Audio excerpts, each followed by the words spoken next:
Well, thanks for having me. It's fun to talk to this group of people. I know a bunch of you, so it's fun to share our science. And I'm going to try to keep this as brief as I can because Alia is doing some really cool stuff, and I want to give her the chance to talk about the really cool research she's doing. So mostly my goal for today is to give a sort of overview of the kind of techniques that my group is using to understand early microbial evolution on Earth, and so then that can lead into all the cool stuff that Alia is doing. But I thought I'd start off with a really big picture look at the kind of things that my group does. We're interested in understanding big picture questions about how life and the environment co-evolve. So this group is perfect for this. So we try to understand things like how did life originate? How did life spread across the planet once it had originated? How does life diversify? And how do life and its environment co-evolve? My lab group is divided up into two wings. One wing focuses on understanding microbes, especially in the oceans, in deep sea hydrothermal vents, and how they co-evolve with how microbes co-evolve with their viruses. And we'll be talking about that today. Instead, I'll be focusing more on the work our group is doing to try to understand the early evolution of life on Earth billions of years ago. So as many in this group will know, microbes have shaped our planet for billions of years. This is a image that I love, made by my colleagues Jada Arney and Sean Donegal-Goldman at NASA. And what they're showing here is the ways in which microbes have influenced our planet and affected which gases are present in the Earth's atmosphere and how that might affect how biosignatures on Earth might look over time. So in the Archean, for example, the Earth would have looked probably somewhat orange. We would have had that methane haze. If you were looking at Earth's atmosphere with a telescope, you would see a spectrum that looks sort of like the image you see at the top there. And then as Earth evolved over time, as different microbial metabolisms arose, you would see a different spectral signature as Earth evolved over time. So I'm part of the Virtual Planetary Laboratory trying to understand how biosignatures might change over the evolution of a planet. And so this really helps to see how microbes can play a big role in changing the biosignatures. So the questions that my lab is interested in addressing include understanding how microbes have affected biogeochemical cycling over time, and also understanding what has limited primary productivity over time. And from an astrobiology perspective, from a biosignature perspective, this matters because if the biosphere isn't very large, if it's extremely energy limited or nutrient limited, it's not going to be producing much biosignature gas flux, and that's going to affect the detectability of those biosignatures. So that's kind of how we contextualize this within an astrobiological lens. So there are different approaches that we can take to understand how microbes have evolved and how their metabolism has evolved over time. One is through geochemistry. So, for example, looking at isotopes in the rock record, and another is through bioinformatics, looking at the biological record, looking at the evolution of genes within genomes. And both of these approaches have their strengths and weaknesses, which is why in our group we spend a lot of time collaborating with geologists so that we can take these twin approaches and compare them to each other. So, for example, with geochemistry, you can't necessarily reliably distinguish between the different metabolic pathways. You can really only see the impacts those metabolic pathways have had on the rock record.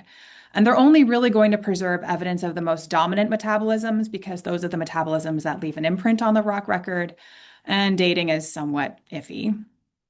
With the bioinformatics approach, which is my lab is mostly focusing on, we can distinguish between different metabolic pathways because we can identify specific genes that we know to be part of different metabolic pathways. But we can't necessarily tell you just from the genomic record how much of a given metabolism was occurring. And that's where it's useful to compare what we see with what the geochemists are seeing. And dating is iffy. That's just always going to be a challenge with the work we're doing. But the hope is that by comparing our dating with the geochemical dating, we can at least come to some sort of idea of relative timing for some of these evolutionary events. Okay, so I know this is an interdisciplinary group, and so I'm going to quickly review how genomes change over time. So a reminder that genomes are not static. Genes can be duplicated through various mechanisms. They can also be born through things like gene fusion events. And genes can definitely be lost. And this actually happens quite frequently. Again, through various mechanisms, we can have genes entirely lost within genomes.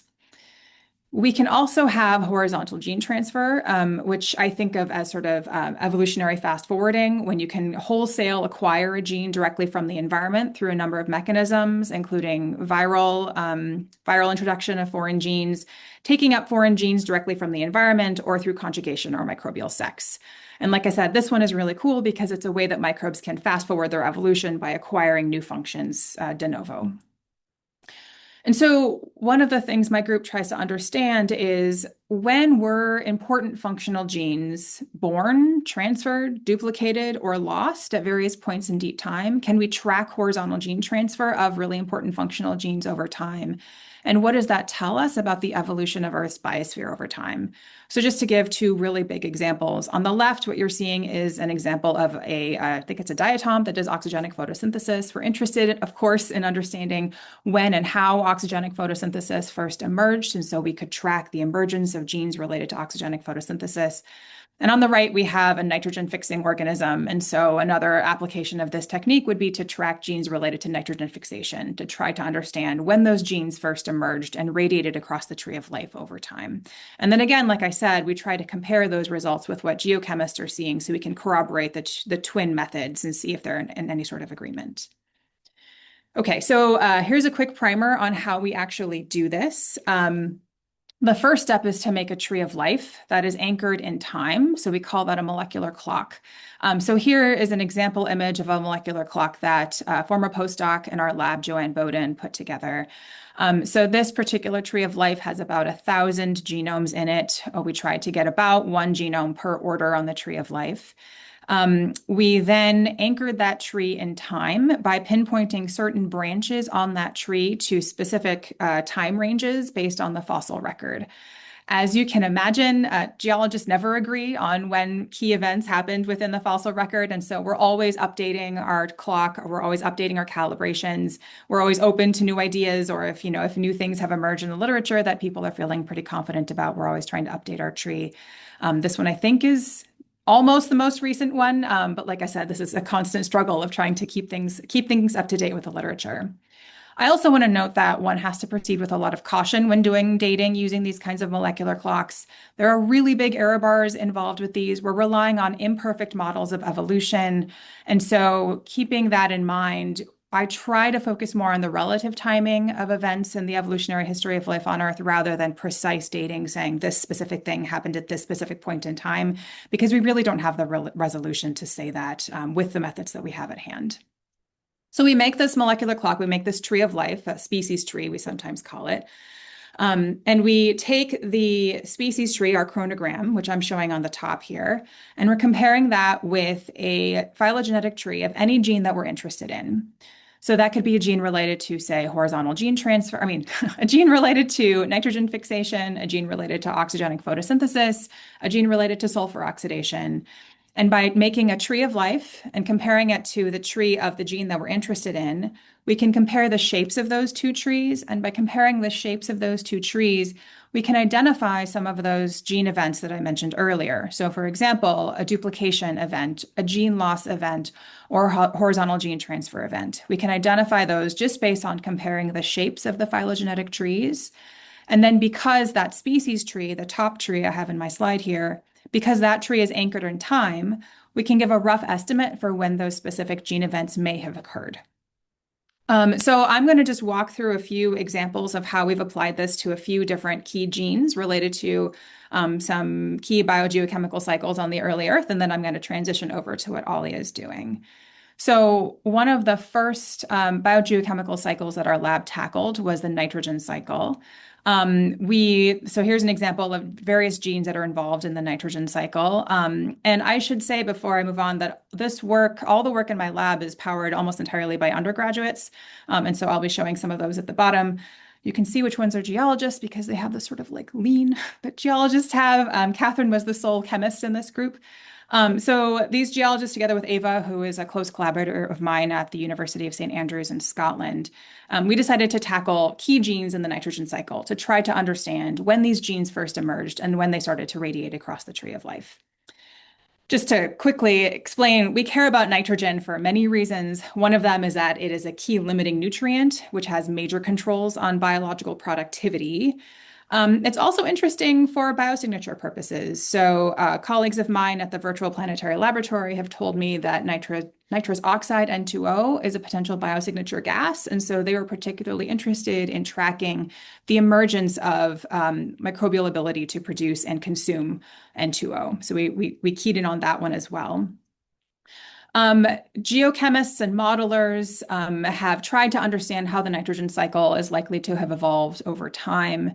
So this is an image from Eva Stucken, again, my close collaborator, in which she was trying to envision how the nitrogen cycle may have changed in the oceans over time. Starting with the Mesoarchean before the Great Oxidation Event, we probably would have seen mostly things like nitrogen fixation and ammonification predominating.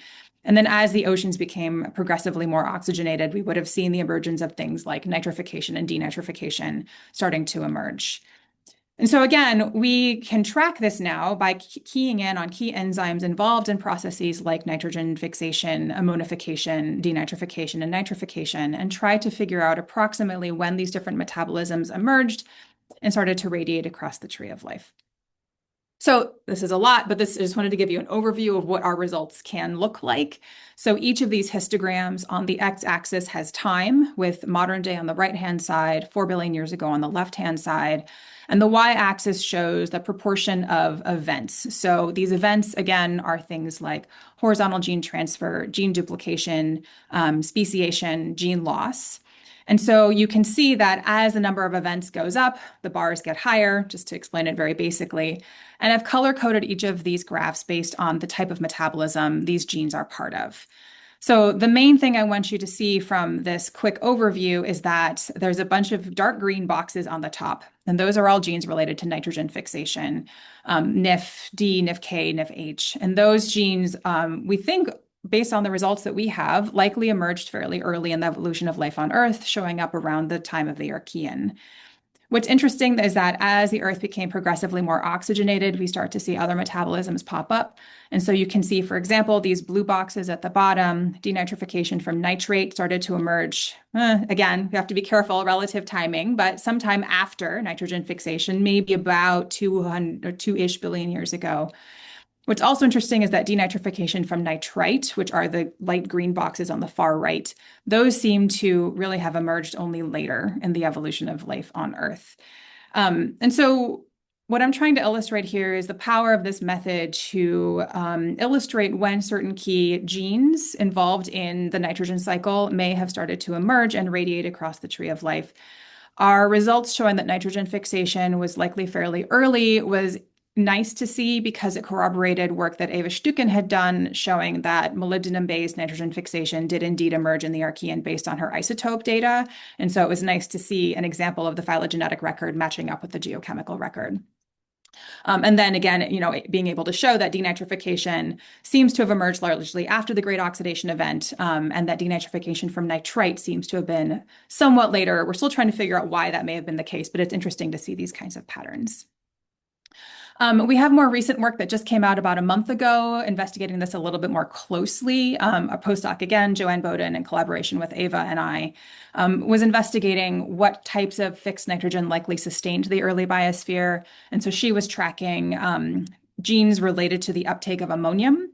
And she found that those genes likely were present extremely early on, possibly around the time of the last universal common ancestor, and that using these methods, biological nitrogen fixation wouldn't have emerged likely until maybe hundreds of millions of years later. And so these abiotic fixed forms of nitrogen likely would have sustained the early biosphere for quite a long period of time, at least based on these results.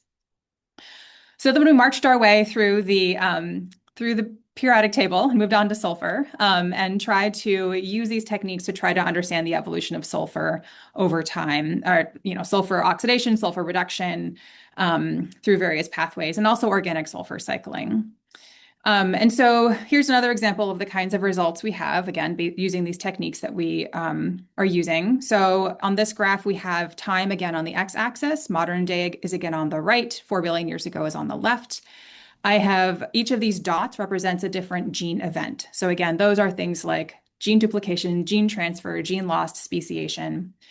And I've organized the different functional genes based on the metabolism that they're involved in. So purple dots at the top represent gene events related to dissimilatory sulfate, sulfide oxidation and reduction. So DSR, for example, and APR. Genes in green show things related to thiosulfate reduction, oxidation, and then organic sulfur cycling is at the bottom. This was somewhat comforting to see that genes related to sulfur oxidation and reduction, like DSR, emerged fairly early. That agrees with what several others have suggested. Genes related to more oxidized forms of sulfur, like thiosulfate, didn't really start to emerge and start being transferred across the tree of life until after the Great Oxidation Event. What was interesting to me was to see that genes related to organic sulfur cycling, at least the ones that we looked at, don't seem to have emerged until later than I might have expected, until about 1.5 billion years ago-ish. And the reason those genes are interesting to us is that they're involved in both climate and they're interesting for astrobiology as well. Genes producing dimethyl sulfide or DMS. DMS is a cloud-forming nucleus, so it has implications for climate. And it's also interesting because colleagues of mine at VPL have argued that it could be interesting as a potential biosignature. And at least our results suggested that those genes may not have emerged until, somewhat later in the evolution of life on Earth.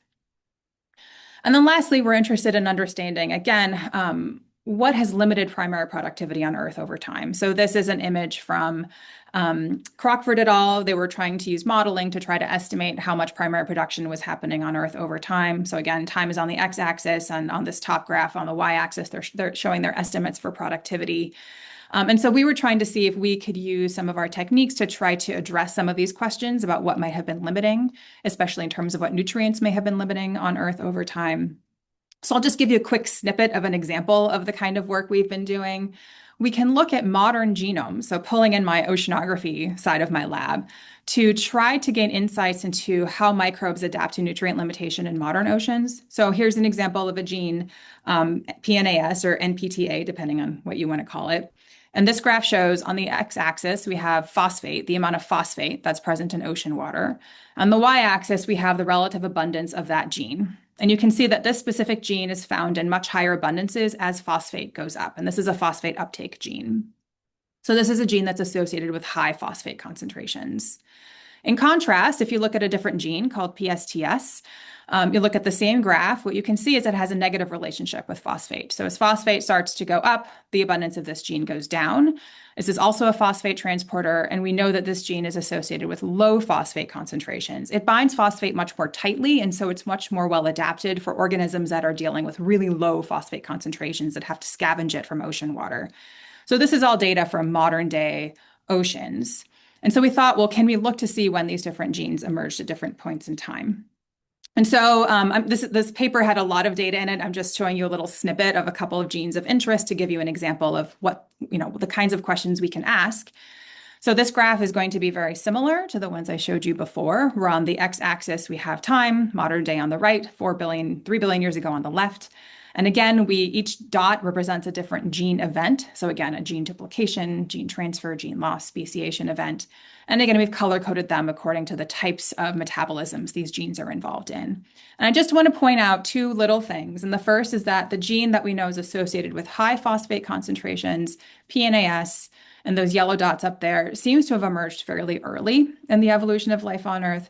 Whereas PSTS, that phosphate scavenging gene that's associated with really low phosphate concentrations, doesn't seem to have emerged until a little bit later, relatively speaking, at least according to our methods.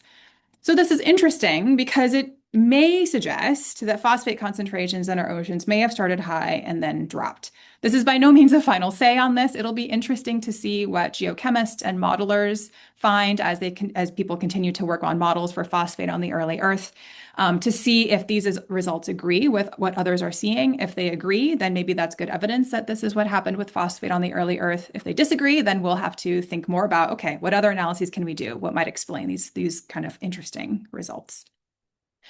So I presented this work at a Gordon conference a couple of years ago, and Nagisa Mahmoudi came up to my poster and said, hey, have you tried looking at phosphate and exoenzymes? Have you looked at alkaline phosphatases? And I said, no, tell me more. What I'm showing you here is an image from one of Nagisa's papers from 2023, where she was investigating exoenzyme evolution and how it may have impacted primary production on the early Earth, because they have a really important role in releasing nutrients for microbial use. And that led to this really cool collaboration that I've been really enjoying with Nagisa's lab, including Alia. And so that's how this all connects to the work that Alia is doing. She's using similar techniques to try to understand exoenzyme evolution over time, which I think is really cool. So I'm just going to wrap up there and end with some big picture conclusions about both the strengths and limitations of this kind of work. So by combining these geochemical and phylogenetics techniques, we're hoping that we can reveal some unique insights into the evolution of life on Earth and global biogeochemical cycles over time.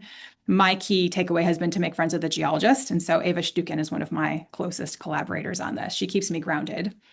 Phylogenetics is a powerful tool, but it's prone to many sources of uncertainty, not least of which is the timing on these molecular clocks. And so it's really important to tread carefully and interpret the data very carefully. And then finally, comparing geochemical with phylogenetic results can increase our confidence in these results. So, for example, I mentioned nitrogen fixation. Our phylogenetics results matched up with the geochemical record, which was reassuring. But it can also provide context and raise new questions if the results don't agree, which is always fun. So I'm going to show again all of the undergrads who've done amazing work in this lab. I'm at Carleton College, which is a small liberal arts college, and our students are amazing. I've also done a lot of this work with, like I said, Eva Stuken in the top left, and Joanne Bowden, who was a postdoc who worked with Eva and I on a lot of this work. And that's all I have. Thanks. Stay tuned. Awesome. I cannot wait to see it. Well, everybody keep typing your questions in the chat and we will get to them towards the end in a larger discussion. But now I want to hand it over to Alia and you can take it away with your talk. Great, thanks so much. Um, yeah, so I assume everyone can see my screen. Looks great. Thanks so much for having me. My name's Alia. I'm a PhD student at McGill University, which is in Montreal in Canada.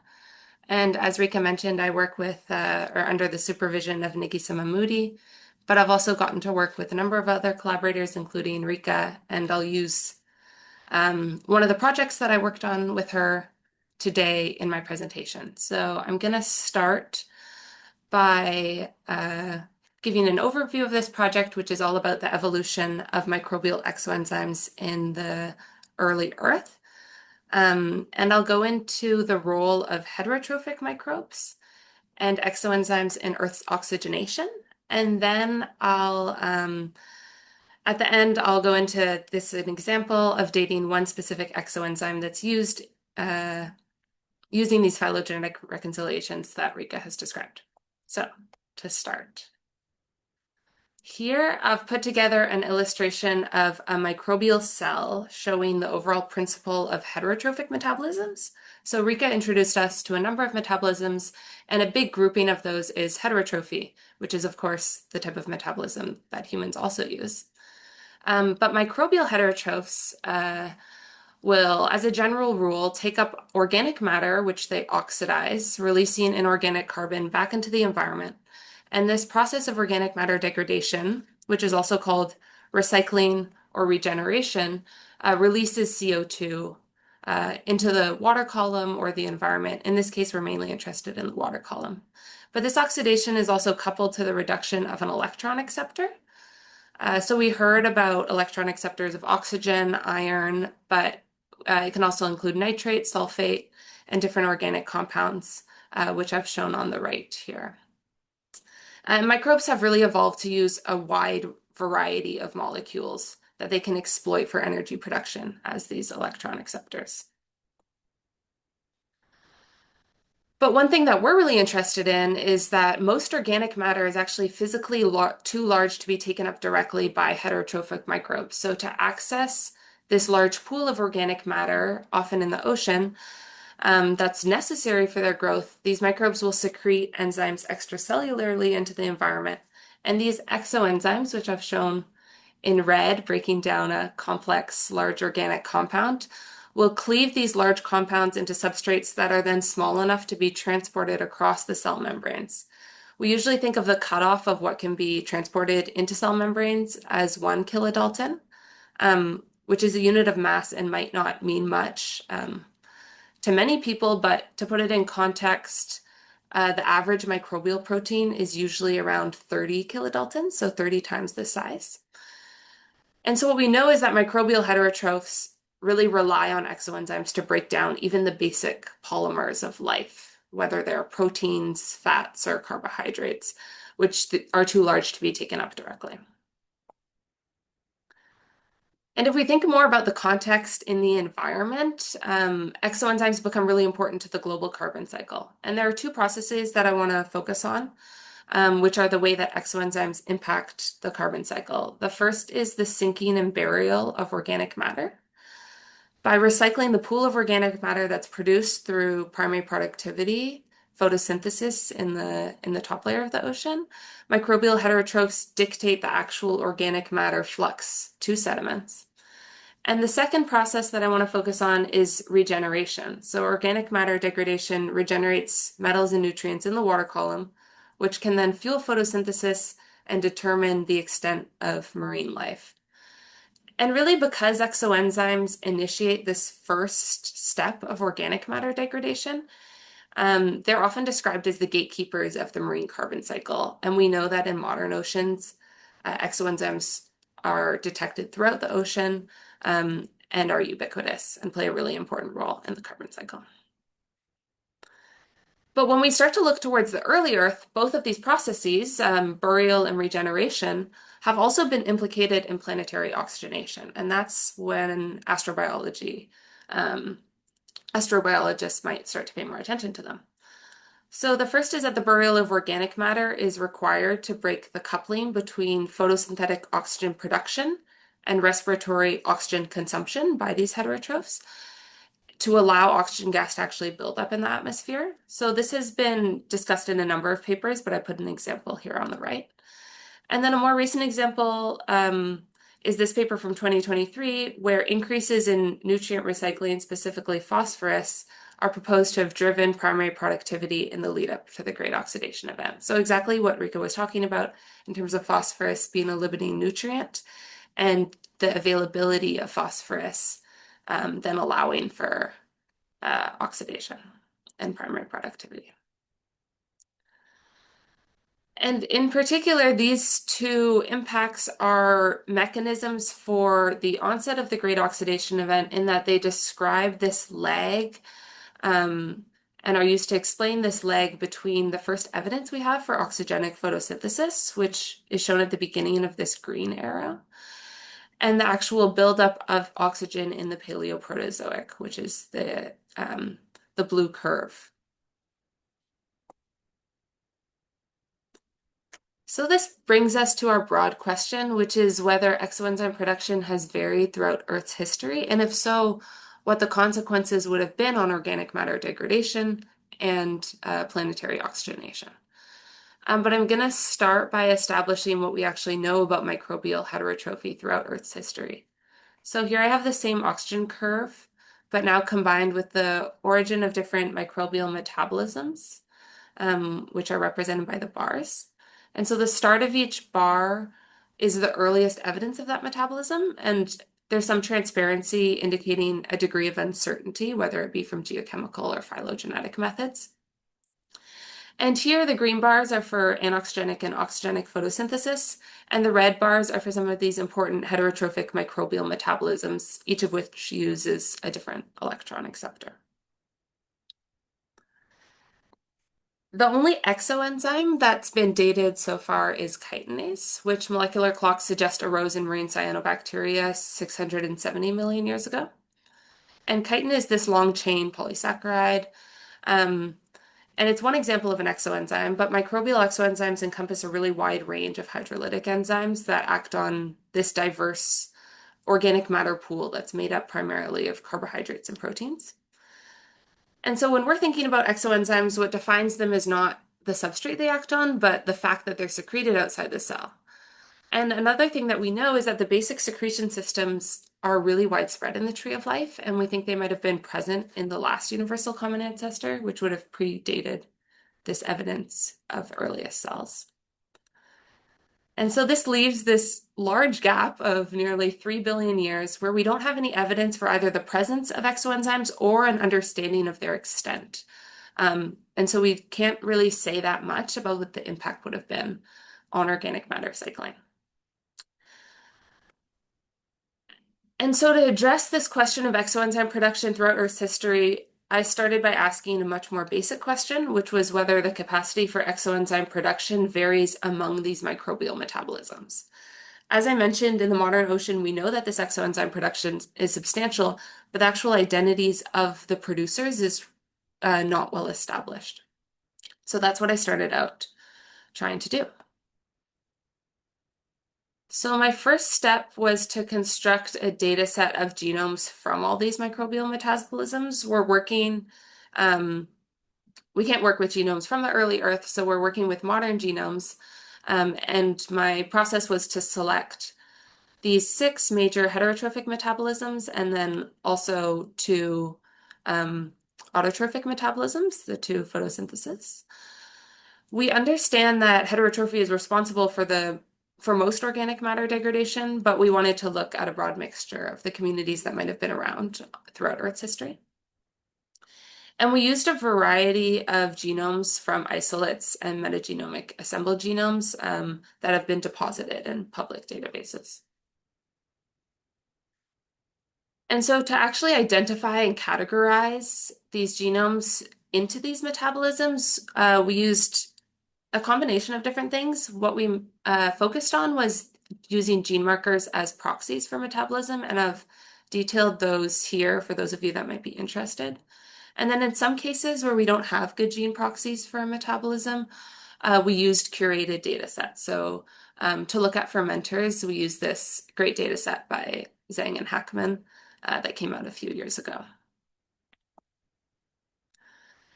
And then we also maintained some quality cutoffs based on completeness and contamination of the genomes. And when this all came together, we had over 7,000 microbial genomes. And we managed to maintain a relatively balanced distribution between our 8 different metabolisms of interest. So at this point, we moved on to my second step, was to search these genomes for the exoenzymes that we were interested in. And we looked for a variety of protein and carbohydrate acting hydrolytic enzymes because we were really interested in this broad ability to degrade large organic compounds rather than a very specific substrate. And I used 2 programs to predict whether or not they're likely to be secreted extracellularly, and this is based on amino acid sequence and a particular signal, peptides that tag a protein for secretion. So I'm going to go into my results. Here they are with the same metabolisms on the y-axis, and then my bars across show the percentage of genomes from each of these metabolisms that contain genes predicted to code for either these protein in blue or carbohydrate in orange acting exoenzymes. And you can see we're able to detect exoenzymes in many of the metabolisms. But what it really allowed us to do is address our first question, which is that there is a lot of variation between microbial metabolisms in exoenzyme production, and these exoenzymes are quite unevenly distributed.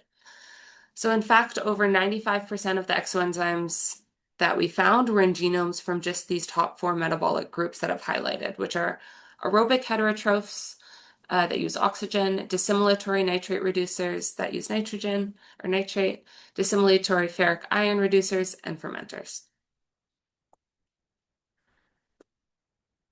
And what we drew from this is that exoenzyme seems to be, or production seems to be concentrated in these metabolic groups that use more energetically favorable electron acceptors and can therefore generate more ATP or energy per unit of substrate. So on the left, I've added the standard reduction potentials in the unit of volts for these different redox reactions of the heterotrophic metabolisms only.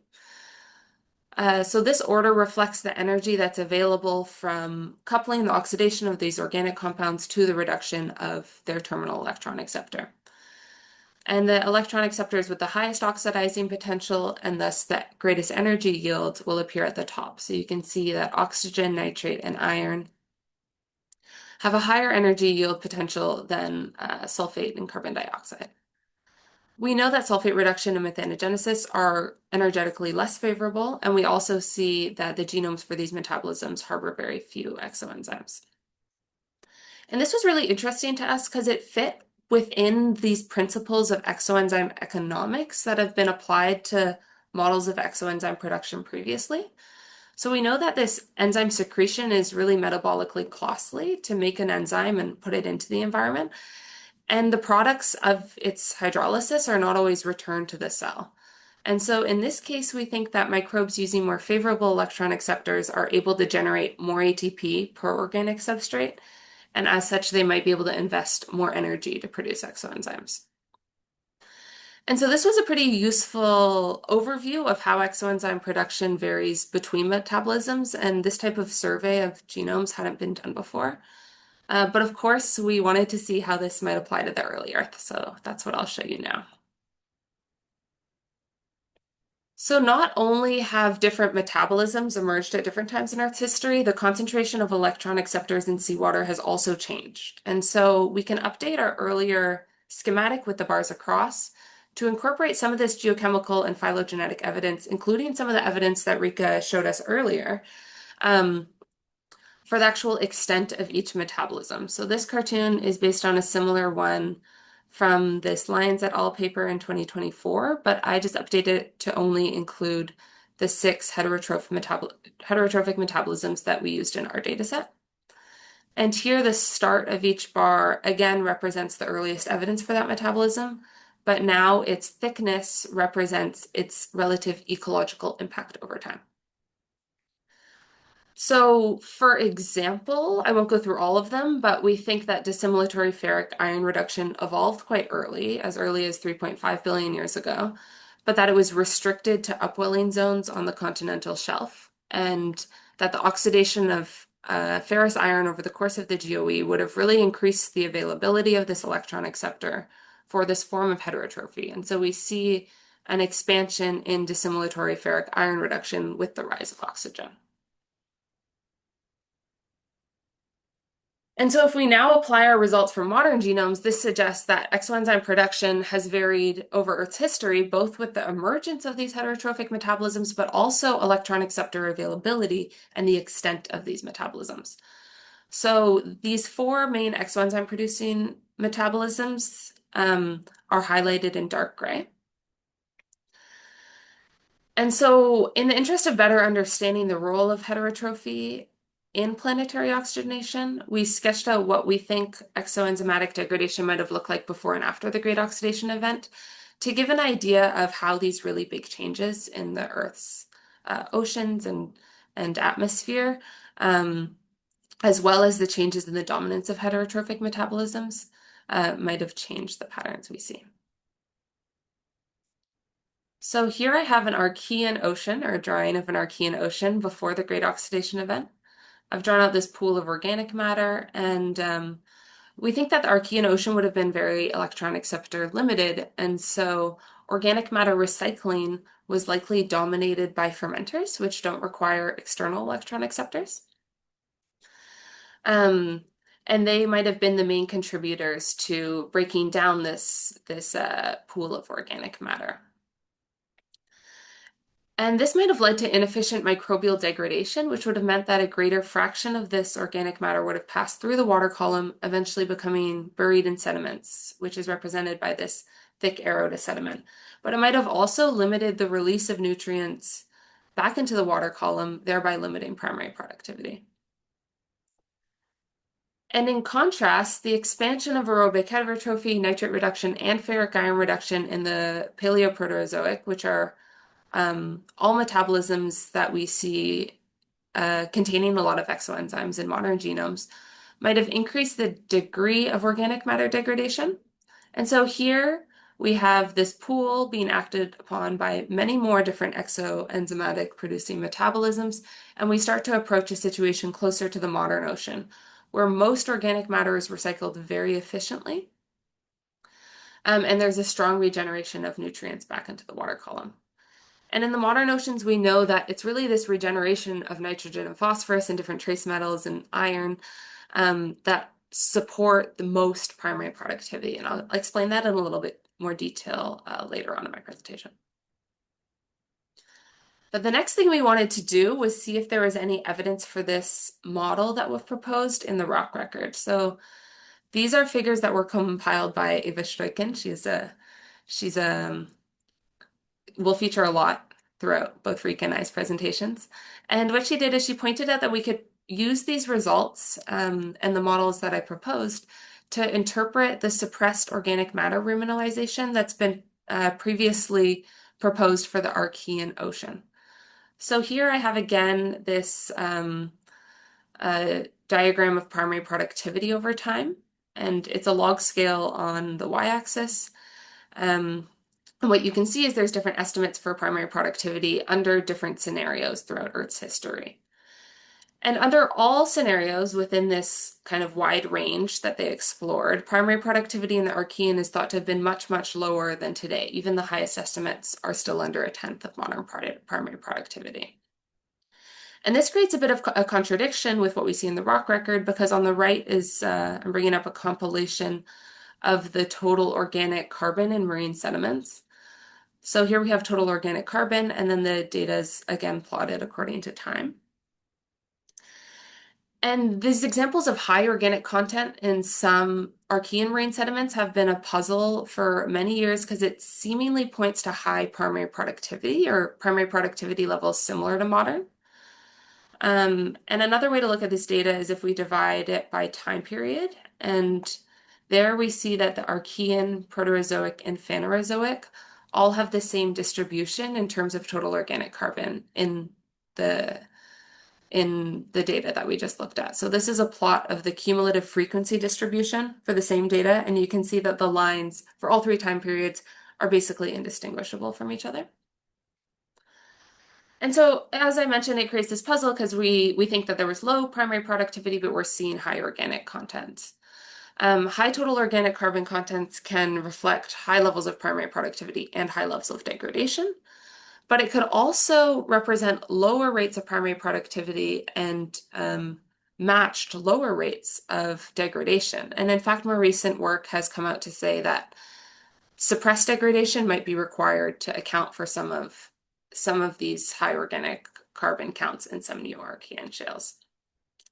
So all that is to say, we think that our model of exoenzyme production before and after the GOE might actually help us explain this phenomenon that we see in the rock record of high total organic carbon content in Archean sediments. We think that limited exoenzyme production would have meant inefficient microbial degradation, which would then enhance carbon burial or carbon flux to sediments, leading to a high total organic carbon content in spite of lower overall primary productivity. So we've covered quite a bit of ground. To summarize the first section, we've answered our initial question, which is whether exoenzyme production has varied throughout Earth's history. And we use this to suggest that there would have been an expansion of exoenzyme producers in the Paleoproterozoic over the course of the GOE. And then for the rest of this time, I'm going to give an example of how we used phylogenetic reconciliation and some of these techniques that Rika described to date the emergence of one specific exoenzyme. And so for this work, I used the species tree, the tree of life that Rika and Joanne Bowden created to study phosphorus and nitrogen genes.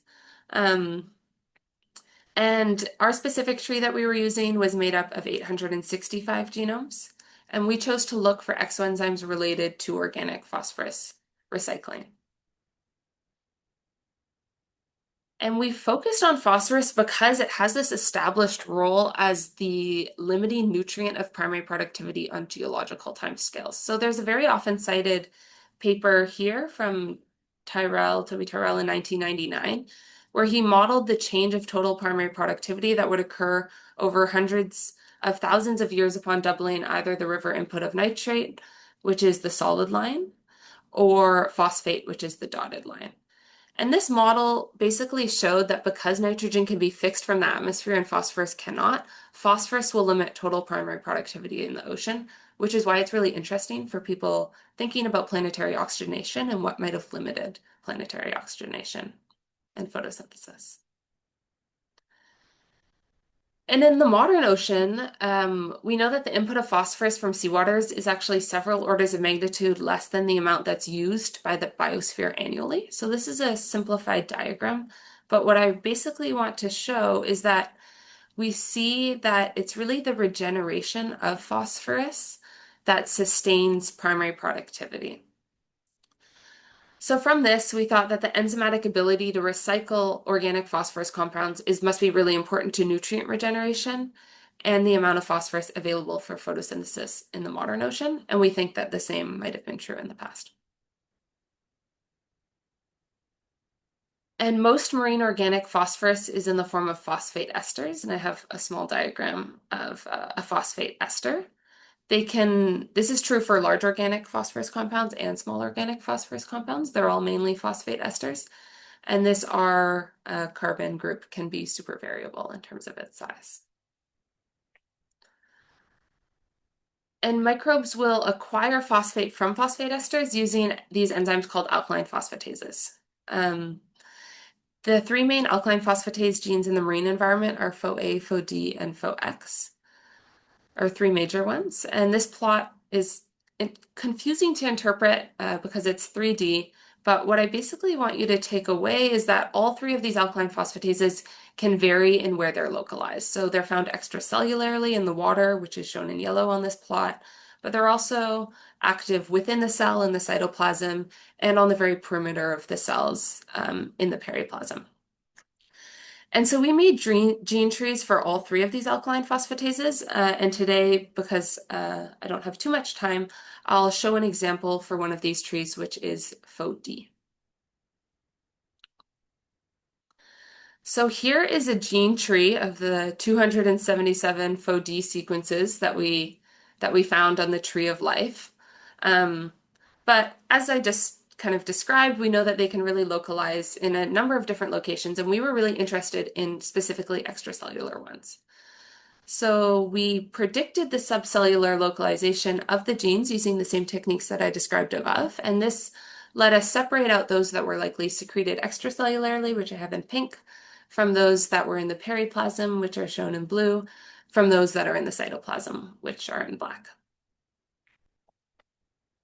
And from this point, we were able to identify three monophyletic clades of specifically extracellular Pho-D alkaline phosphatases, which I've highlighted in gray.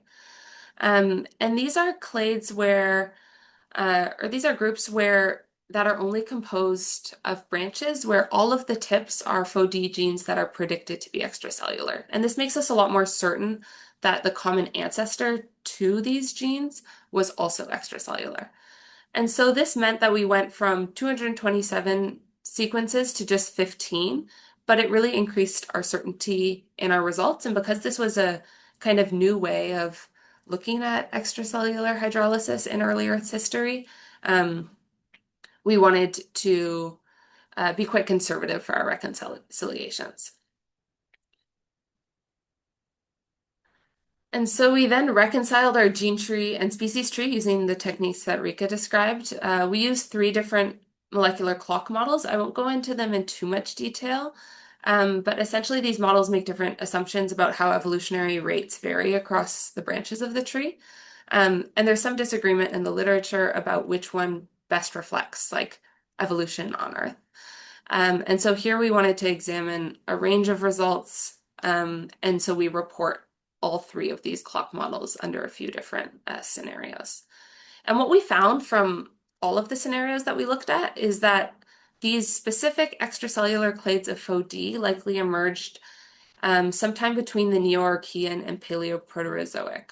So we have date ranges from 2.7 to around 2 billion years ago. And this is still quite a wide range of values, but it allowed us to really shorten this 3 billion year gap and better constrain when we think this transition to exoenzymes might have happened. It also points to the possibility of like a broader ecological pressures during the time of the Great Oxidation Event that would have made extracellular phosphate ester degradation and possibly the degradation of other forms of extracellular or other extracellular degradation forms of organic matter more advantageous. And so in summary, I have two main takeaways, which are that we found exoenzyme production has likely varied with the redox state of the ocean. And the second is that we dated the emergence of this extracellular Pho-D alkaline phosphatase to between the Neo-Archean and Paleoproterozoic. And overall, this seems to tell us that there was an expansion of exoenzymes at the onset of the Great Oxidation Event that could have driven nutrient regeneration, supporting primary productivity and oxygen production more broadly. And so here are some of the people I've been working with on this project. And that's all I have for today, so I'm happy to take questions.